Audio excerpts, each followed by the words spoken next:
Hi, my name is Greg Canty, and I'd like to welcome you to the Win Happy podcast. I love chatting to people from all walks of life about their lives and their careers, about the choices they make along the way to pursue their happiness, and what winning actually means to them. I hope you enjoy these conversations as much as I do. Thanks for listening.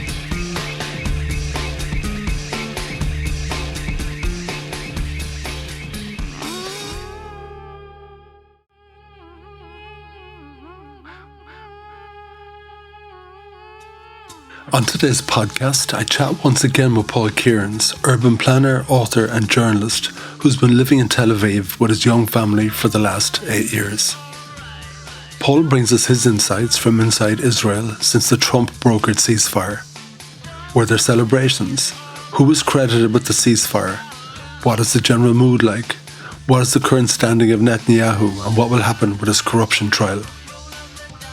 He spoke about the trauma of this war for those in Israel, for those in Gaza and the West Bank, and how he tries his very best to explain the war to his very curious 9-year-old girl.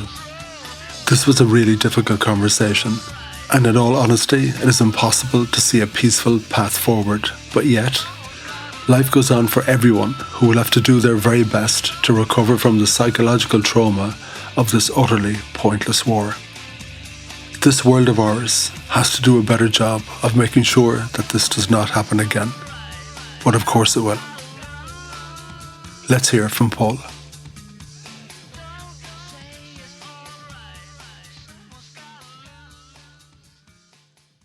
Paul Kearns, a huge welcome back to the Win Happy podcast. How are you doing? Thanks for having me back, Greg. Thank you. I'm doing okay. It's been an eventful year. The last time we were chatting, we were reviewing the 12 days of war. Yes, the war with Iran and the challenge for everybody here in particular. Obviously, since then, we've had the ceasefire and what Trump has called the end to 3,000 years of war. My hero. The ceasefire, the peace deal of not just the century or the decade, but of 3 millennium. I'm sure that wasn't an accident that he addressed that. So, what does all that mean in reality? What has changed? And in so many ways in the last week or two, or I suppose in the last year or two, best way I could sum up is that everything has changed and nothing has changed.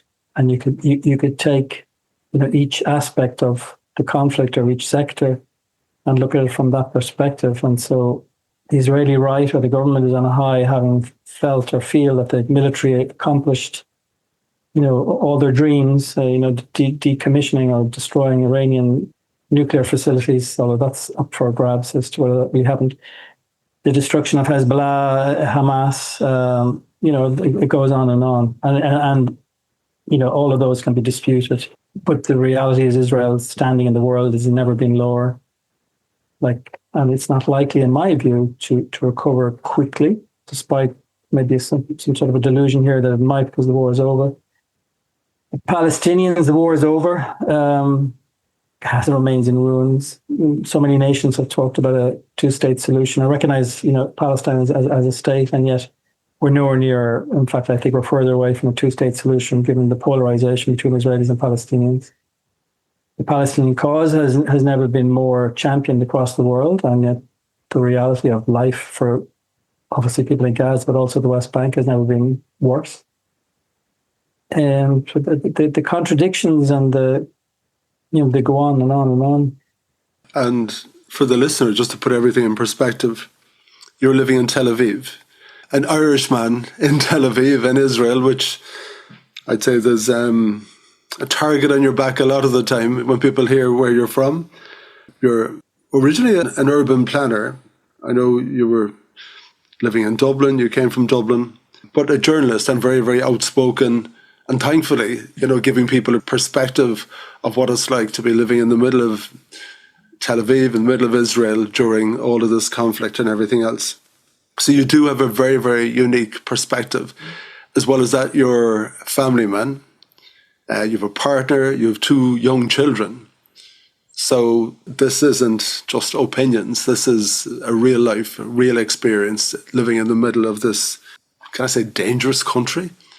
Well, I guess this volatile, dangerous region.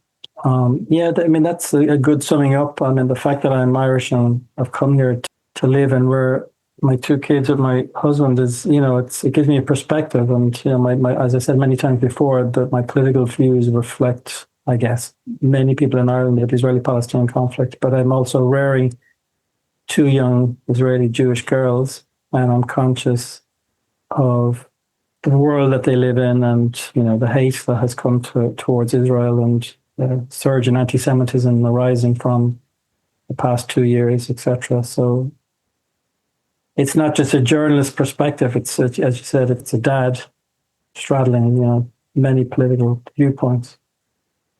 I suspect, Paul, if you speak to anyone, Joe Public, 3 years ago, and you start chatting about Israel and the Middle East and all of that, Palestine, Gaza, the West Bank, for the most part, I would say most people wouldn't have a foggiest.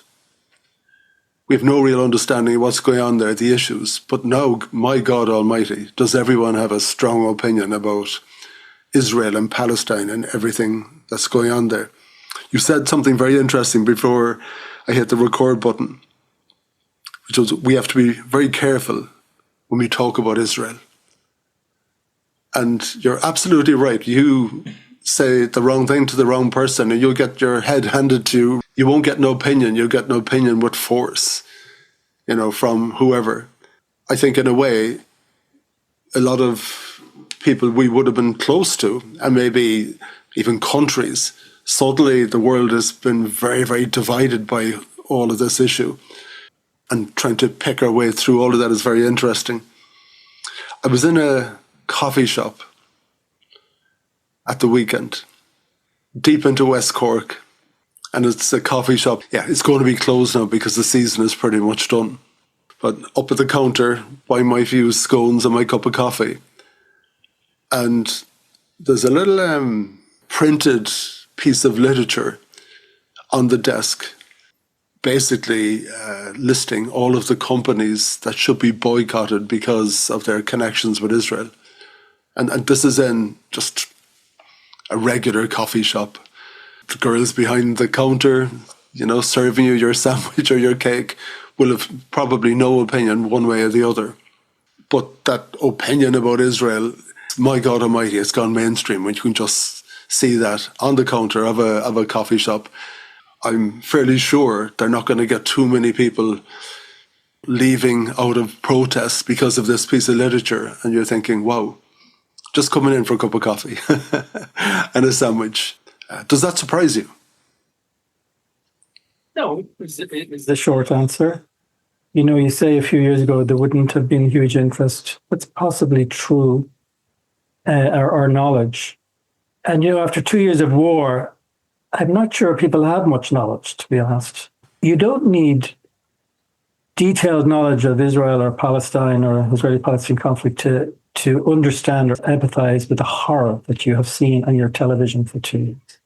It's almost irrelevant. So in that sense, I'm not suggesting or, saying that you need to have a huge amount of information to make a human connection to the beyond words horrific imagery that people have been subjected to, at least on Irish or foreign television screens from Israel, outside of Israel, every night for 2 years.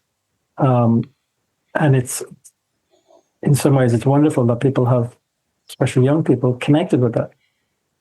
But it still amazes me after 2 years when I talk to so many people how little knowledge they have of simple facts about here, like the fact that a fifth of Israelis, 1/5 of Israeli citizens are Palestinian.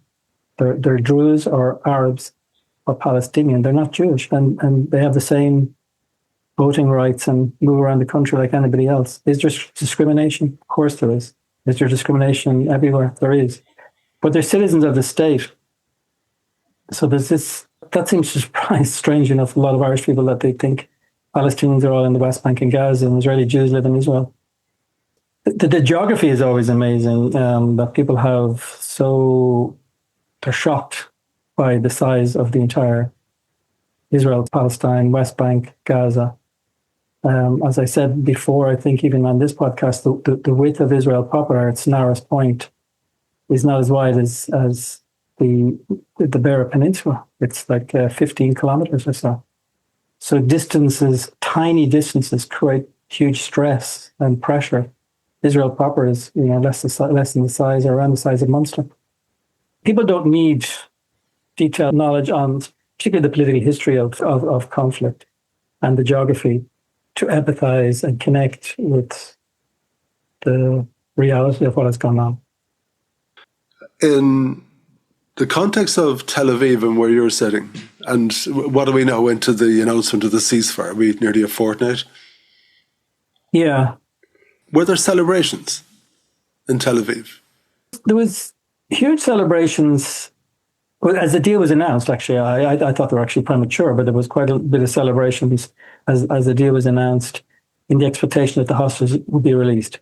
And obviously when the 20 remaining hostages come out after 2 years in captivity, there was celebrations. But the mood has gone pretty muted since then. Obviously you had the challenge of the dead hostages being returned, or the fact that most of them have not been returned and are unlikely to be returned. And then the challenge of that the ceasefire is very fragile and broke down, and it remains uncertain what will happen. Having said that, I feel that the country, Israel and Tel Aviv, is returning to a level of normalcy. You see on the television the shift in the news coverage. Now that the living hostages have been returned, there's more and more news about other stuff, which is, I suppose, understandable. I mean, if you look at the international news coverage, it also has slightly fallen off a cliff, again, which is understandable. But the reality is Gaza lies in ruins. There's likely to be thousands, tens of thousands of bodies under the rubble. The reconstruction program, is obviously not got underway, but the task facing, even in the best of scenarios, if there is a long-term ceasefire, I wouldn't call it peace, is just extraordinary what's facing. And post the celebrations and waiting for the next activities, the bodies being returned, is that deepening of that wound for Israelis? Reminders again, is this ever going to finish? I don't know. I mean, for 2 years, October the 7th has been played out through various stories on Israeli television, night after night.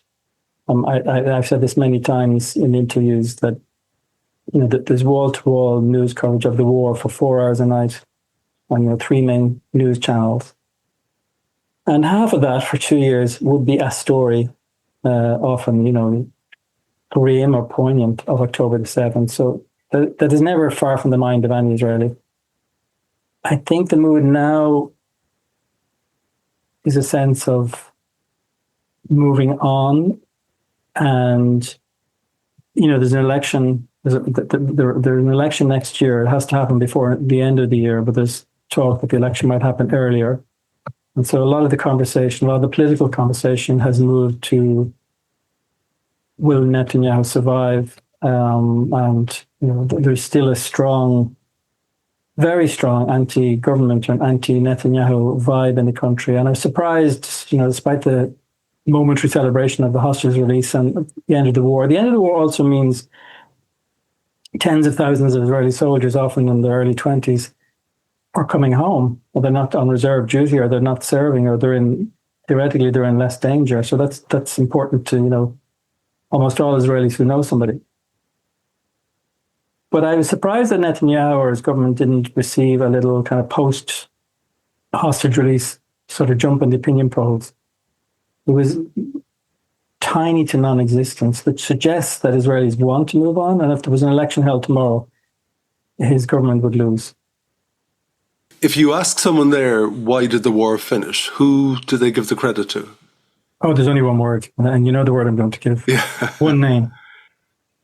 Trump the role that Trump has played, and it's very hard to say, Trump, whether it's Trump or the upper echelons of the American administration or his son-in-law, Jared Kushner, or Witkoff, the special envoy. It's hard to pin down whom, but there's no doubt that the vast majority of Israelis recognize that the role of Trump or the Trump administration, despite having facilitated the war since last January, played a decisive role in ending it. And I think it was a really striking moment when the deal was announced and Witkoff and Jared Kushner were speaking in Hofstra Square in Tel Aviv, and they mentioned Trump's name, and there was enormous cheers. And this is to a crowd, a left-wing, for the most part, left-wing, anti-government, liberal Tel Avivian crowd, would not share Trump's values on anything, but recognize that he almost single-handedly ended the war. And in the same speech, they mentioned Netanyahu's name, and the cacophony of boos that spread around the entire square, tens of thousands, hundreds of thousands, was a really seminal moment for Israelis watching. And, Witkoff and Kushner gave a wry smile, and I've heard discussions on the media since that they anticipated this, and they did it deliberately to show who was in control. I don't know, I can't say. But Trump is single-handedly identified as ending the war. And that rally, by the way, was described, I won't mention names, but that rally was described by a prominent RT commentator as the largest MAGA rally outside of America. And, nothing could have been further from the truth. Those demonstrators who have been coming to the Hofstra Square against the government for 2 years are predominantly anti-government protesters and left and liberal. But there's a huge reluctance, I feel, in Irish media, mainstream media, and also in the United Kingdom, to give Trump credit. And I understand why, I understand the anti-Trump politics, I share, but the inability to acknowledge that's just a reality. And there's no doubt here that people believe had Harris been elected president, that would not have happened. What was the difference? It's a really interesting question. Trump has no interest in Palestinians, and I think that he's no interest in Israelis. He has interest in his legacy and his reputation, and he has interest in a complex array of networks in the Middle East, including property and including peace deals with, the United Arab Emirates and Saudi Arabia. And he views the whole thing from a very different perspective. And, that perspective, one can accuse him of being, highly ignorant or whatever, but it brought some fresh perspectives to saying enough is enough. And whatever his self-motivation for deciding to end the war, it happened. Some suggest that the attack by Israel on Qatar to try kill some of the negotiators, the Hamas negotiators, was a bridge too far for America in terms of Israel being out of control. But that only, again, brings you around to saying that Trump's reaction to that, or the United States' reaction to that, has stopped the war. And it was very noticeable when the ceasefire was going off the rails a little bit and over 40 Palestinians were killed in the first few days, that Kushner and Witkoff returned, and J.D. Vance, the vice president, also came to Israel. And there's no doubt here that was to control Netanyahu. So is this a big shift now and 100% America is in charge? It's hard to say that, but I think it is a momentous event. There's two issues, I think, that are very important that are actually downplayed both in the international media and also in Israel. One is the power of America to control the worst impulses of a far-right messianic religious government like Netanyahu's, and the capacity to do that very quick. And the second is the internationalization of the conflict itself. The post-plan, Trump's peace plan, the international stabilization force for Gaza. What's extraordinary about that is that foresees or envisages a multinational force made up of Muslim nations coming into Gaza to peace, to maintain the peace or operate as the military force in Gaza. But it's an extraordinary turn of events that only a year ago, some of the most far-right messianic politicians in the Israeli government have fantasies of, at best, colonization of Gaza with, fresh settlements, and at worst, complete expulsion. I mean, there was talk of expelling 2 million Palestinians to Libya or Sudan. And now we have the framework for an international Muslim force inside, quote unquote, Israel-Palestine for the first time since 1948. And that, I think, that penny hasn't dropped on the mainstream or the far-right media in Israel, that if you can do that in Gaza, why not do that in the West Bank? And there's a lot of conversation about the West Bankization of Gaza as a negative, that Israel will control half of Gaza and never get out. But one could flip that in a more positive. Now, this is a kind of a positive spin that, if you can have an international stabilization force in Gaza made up of Muslim nations trying to police the peace, why America would not or might not insist on that in the West Bank. Saying nice things about Trump sticks in my throat.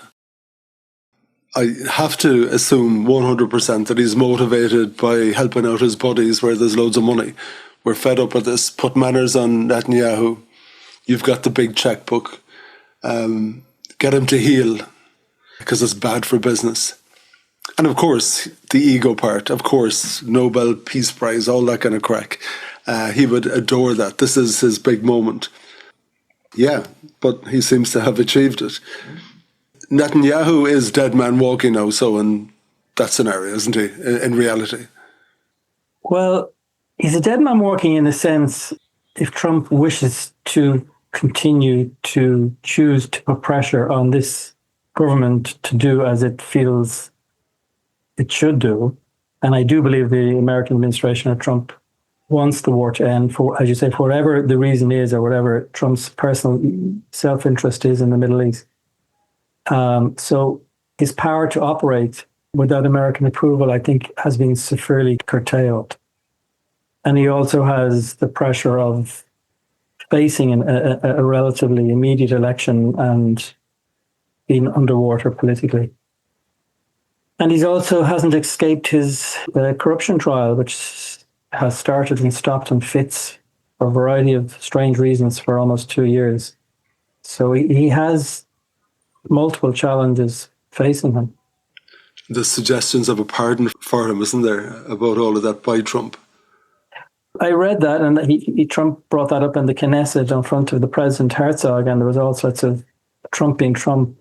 People didn't know where to look because it was by talking about giving him a pardon, and there's merit in that, which I'll go into in a second, but by talking about giving him a pardon, it was acknowledgement that he committed the crimes. Yeah, so, this is true. And for Israeli television, they were glued watching Trump. And so the mainstream Israeli, or I should say right-wing Israeli, were watching this in celebration of supposedly Netanyahu's success and etc. And here they're facing with Trump's brutal honesty by saying, yeah, he's as corrupt as fuck. Now give him a pardon. So there was an embarrassment all around and a giggle.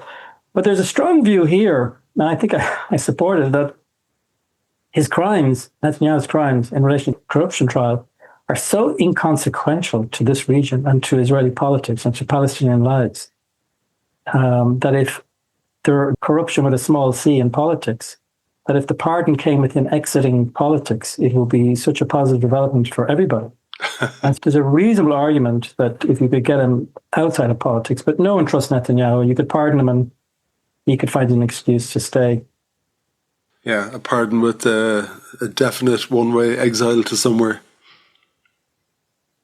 He's not going to do that. He's been prime minister on and off since, he's the longest serving Israeli prime minister. I think he first became prime minister in 1997. He's been at the heart of Israeli politics for 40 years. The conversations now in the coffee shops, Paul, I know I asked you this question before and you were saying, for the most part, they were pretty muted about everything. Is it business as usual now? Back to normal lives? Rock on? Yeah, it's hard to explain that even during the worst parts of the war, and short of the rockets or the missiles landing on Tel Aviv, the war itself wasn't always the topic of conversation in coffee shops. I think the reason perhaps is that people are exhausted by the reality of it. And they may or may not be glued to their news every evening, and so they get enough. And I do kind of sense that life has returned to a level of normalcy that is different than a few weeks ago. And as I said, the conversation has shifted to more what's going to happen tomorrow politics in Israel. There's no discussion either on the news or in coffee shops about, like big picture stuff, two-state solution, the reality of the word peace. It doesn't exist. This is an end to this war. It's a ceasefire or an end to this war. That's all that is positive politics of the last few weeks. That's how it's interpreted. In an optimistic world, you would hope and pray that peace will be achieved and Gaza will be rebuilt and people will be rehomed and life will return to something better than it was for the people that were living there. The scars from what people have experienced on both sides, I'm thinking, you have your young girls. For any young person that's witnessed all of this and, you put the clock forward 10 years and they've lived with all of those experiences and that bubbling hatred and everything. Is this just going to be a cycle that repeats and repeats and repeats? Because all of that hatred and vengeance, it has to have an outlet at some point. Yes, of course. The scars are different from different sides and different sides of, even the same community. Everybody has experienced this obviously somewhat differently. So for Gaza, I can only imagine the psychological, let alone the physical or reconstruction, but the psychological recovery from what has happened, the death of 70,000 fellow citizens, and everybody must have a pretty close member or family or friend who has been killed or injured. It's impossible to calculate the recovery of, the mindset of the Palestinian population in Gaza and also in the West Bank who are bystanders watching. For 2 years, they have been subjected to a more intense occupation that has, for the most part, not been reported on because of the horror of what's going on in Gaza. Hundreds have been killed in the West Bank by Israeli Defense Forces and rogue settlers, crazy settlers who, take the law into their own hands. And many have cousins, very literally have cousins in Gaza. So they're watching on, hopeless and helpless.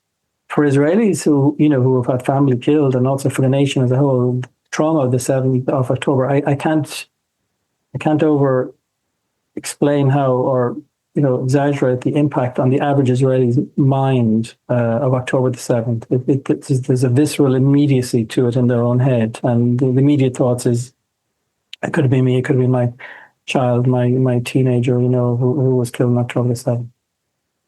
The challenge for Israel, though, is, I think, hugely different. The challenge for Israeli society, has not acknowledged what has happened in Gaza, the extent of what has happened in Gaza. And so to recover from trauma, you need to deal with the reality of the trauma of what has happened in Gaza. And I don't see Israeli society in the short term doing that. And I think a huge part of the reason for that is that the media has failed to report or adequately cover what has happened or has been happening for 2 years. One could hope after the war is over and within, months or a year or two that there's a reckoning or recognition of the extent of the deaths and the carnage. I'm not hopeful that will happen. So families, particularly on the left, are left to grapple with those conversations with their own children, my own children, and they're 3 and 8, almost 9. The conversations with the 9-year-old are, they're powerful, they're interesting, they're demanding. You have to be able to respond immediately to some very difficult questions. But when I have the conversation with her about what has happened in Gaza, is in my mind all the time. Kids in Israel learn about the Holocaust in detail and all its graphic detail around 16 or 17 in school. So I presume, that's the age where I have an equally graphic conversation about what has happened in Gaza. And one can imagine the challenge of doing that. You're not trying to diminish the Holocaust, but you need to have, well, I feel I need to have those conversations. It's interesting to the mind of the child. She was very happy that the war was over. And she said, like I had to celebrate her that the war was over. And, I didn't go into the nuance that, well, it's a ceasefire and the occupation is still on. So the only thing I could say, well, most of the Palestinian children, they have no homes and they don't have enough food to eat. And I felt that was an instinctive thing to say. And then, your mind is racing. Is that too much? Is that too much to load onto a 9-year-old? And she's happy and for her well-being that the war is over. And I'm immediately, raining on that celebration. And you see, your mind is like immediately, I'm feeling guilty that I'm saying this. And then I feel the need to just not just say the war is over, everything's fine, the way adults around don't acknowledge the horror of Gaza. And I had to say something small, because she'd be hearing different things at 9. So you've got the horrors of the Holocaust, refreshed by the horrors of the 7th of October, which is a new date for Israelis every single year. And then wrapped around that, you've got the horrors of Gaza, and it's pretty grim. It's a grim legacy and it's a grim story that can't be shaken off or explained And all of that horror and grimness is all wrapped up in fear.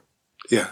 This isn't, 1945 Germany when the war is over, and this is an existential fear that exists in Israelis all the time. So it's part of how the failure to acknowledge the horror of what is happening in Gaza, or justify is not perhaps the right word, but the sense of fear that something like this could happen again, October the 7th, or that the next war, and there will be a next war with Iran, that there's just a complete acceptance in Israel that hasn't gone away. And, the extent of the damage, despite the low number of deaths, is shocking to Israelis. Even though 90% of the missiles were shot down, entire city blocks were destroyed. They look like Gaza, but people didn't die because they were in bomb shelters. There's an expectation that there will be more wars and bigger wars. And bringing the conversation back to our buddy Trump, since he's been in the mix politically, he started saying out loud all the horrible things about people that you just would not say anywhere. And all of that far-right, anti-immigrant, racist talk, he's made that the norm. We've talked about City West before we started recording, and all this horrible, horrible conversations that we're having towards other people. And you've got free speech, and it's okay to let people back onto X with their anonymous accounts and everything else and start insulting and saying the worst things against people. So for me, I've got a huge fear in 2025 that we've come so far away from 1945 and World War II and all the horrors of the Holocaust that memory has lapsed, and it's okay to let all of the worst instincts about people come to the brim again. You're after witnessing that on your doorstep on both sides, and yet everywhere else, no one seems to be heeding the warnings, and it's just bubbling to the surface everywhere again. The far right are getting stronger and stronger. So for all of the failure politically in the Middle East and everything that we've witnessed, I'm not sure if there's anything positive to come from any of that. The world in 2025 hasn't done a good job in trying to stop any of this from happening. And a lot of people are being given a pass, including our chief peacemaker, Donald Trump, when it doesn't suit him. You're right. There's a lot there, and you can be overwhelmed by the reality and the pessimism. If to look for glimmers of hope in the Israeli-Palestinian conflict, and there's not many, it is the fact that an individual, as I say, Trump, an American president, can single-handedly, in a very short period of time, determine facts on the ground. in Israel. And for decades, perhaps with great goodwill, previous democratic presidents have tried, but for different political reasons, felt unable to do so. And we can acknowledge the motivations of Trump are not the well-being of Israelis or Palestinians or peace or justice or the kids in the rubble in Gaza. It's somewhere else. But if there's a glimmer of hope, it's that the internationalization of the conflict is possible, and only America can realistically do it. And I'm writing an article, one of the next articles I'm writing, I talked to a clinical psychologist and a social therapist, rather than talking to politicians or talking to about Israeli attitudes to October the 7th or Gaza through the prism of their political perspective. I asked a psychologist and clinical psychologist to talk about the whole issue of grief and fear and trauma. And I was struck by, well, there was a bit of pessimism, to be honest, but I was struck by the answer to one question where, the hope, I was looking for hope in the discussion, and they said in the situation of conflict, unless the parties, whether it's an individual, two individuals, or whatever, are working hand in glove together to resolve their differences and physically in the same space, and that is just not happening with Israelis and Palestinians, that the only other solution or alternative solution is a third party or higher power who has control. And there has been the view, particularly in the European establishment view, that Israelis and Palestinians have to solve the conflict themselves. That's the established received wisdom for 30, 40 years in terms of peace negotiation. And that just has not worked for a variety of reasons. And the idea that something can be imposed was never seen as standing a chance. But after what's happened in Gaza, with 70,000, perhaps 100,000 dead, you have to give it a try. And there's, Trump has shown that it's possible. And there's a huge, huge appetite on the center left of Israel for that to happen. It's extraordinary to explain to Irish audiences when they hear, Israeli interests and Netanyahu's interests being conflated, or you see that in analysis, or, Israeli this and Israeli that. The views in here are very diverse. The center left of Israel, admittedly, it might be small, it might be in a minority, it depends where you draw the line. Is it 25%, 45%? They don't see, when the Western media talk about Israel or Netanyahu's interests as theirs, they're quite happy for the international force to come in. In fact, I would say a third of Israelis would be delighted if the UN could land at Tel Aviv tomorrow and arrest him and take him away to The Hague. So the internationalization of the conflict would be welcomed by a significant minority, especially if it had some evidence of success. And the only people who would oppose that would be the far right and those who are ultimately pessimistic about peace. When someone judges Israel and Israelis as a result of all of this, you're living there, Paul. You know what it's like. You know what the people are like. If we're judging your country, that country, very, very harshly, what would you like to say to people? Your average listener who has their mind made up now, you're the pariahs of the world. I think it's very important to be very careful when you're using the language to distinguish between governments, regime, the name of the country, Israelis, Israeli people.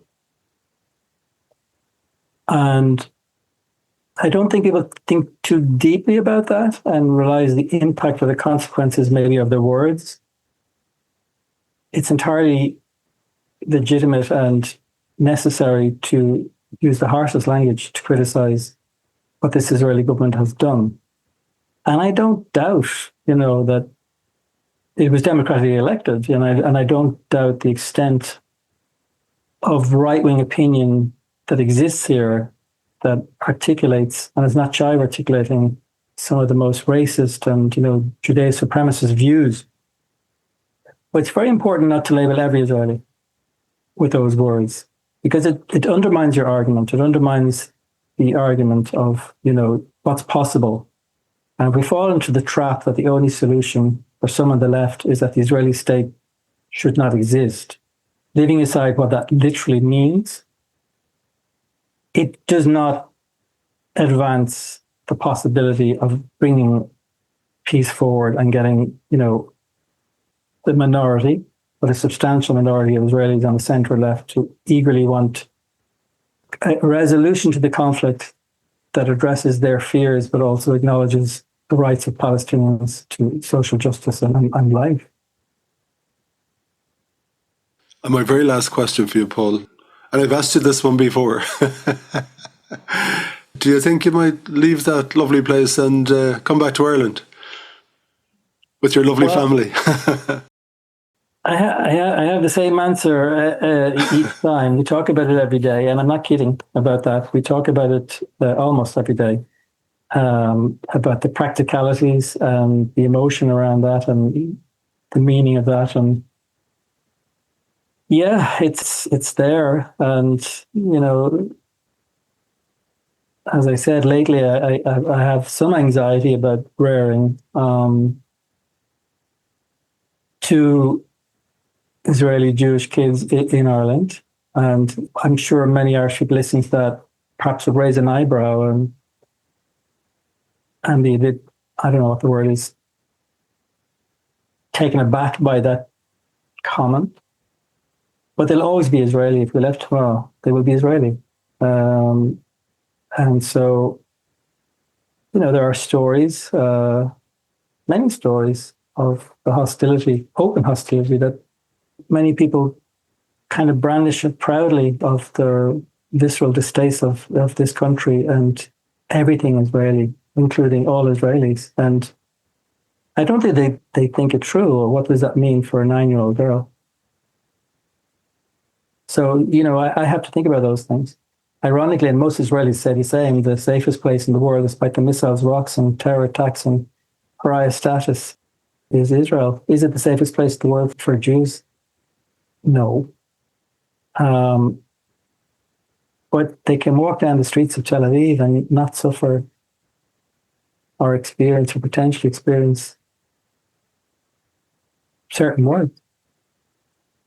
And in a way, it's the first time I've really contemplated that idea with you that, maybe Ireland isn't the best place to be welcoming people at this point in time. I actually never thought of that before. I never thought of that as being an issue.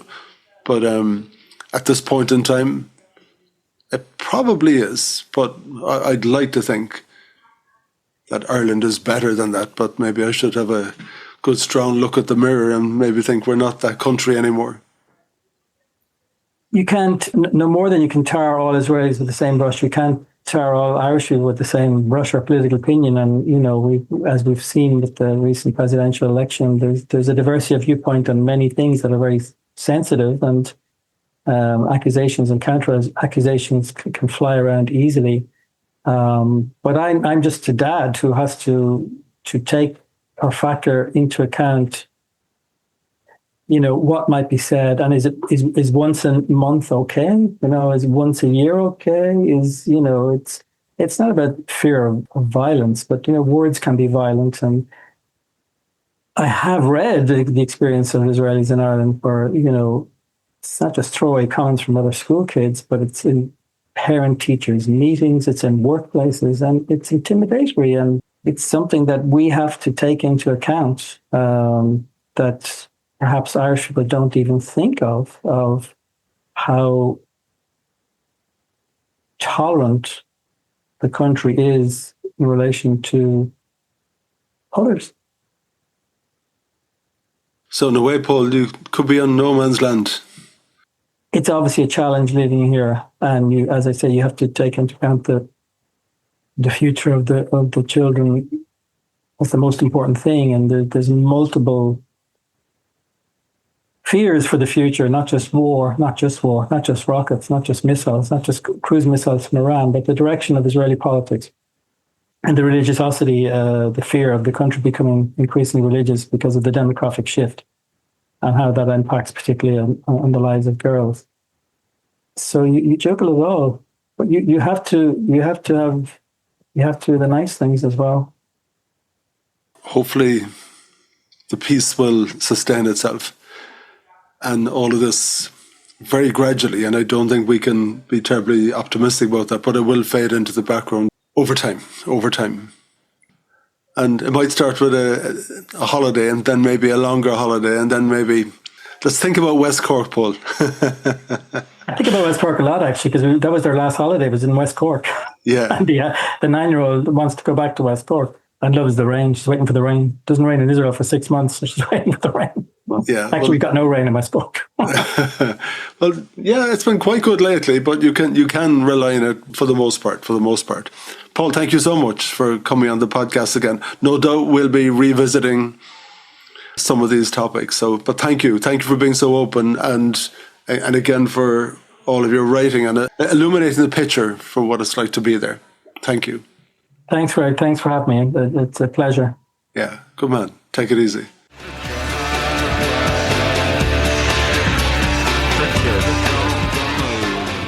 Thank you for listening to the Win Happy podcast, which has been brought to you by Fusion Communications. If you'd like to get in touch, feel free to send me an email at greg@fusion.ie. So until next time, take it easy.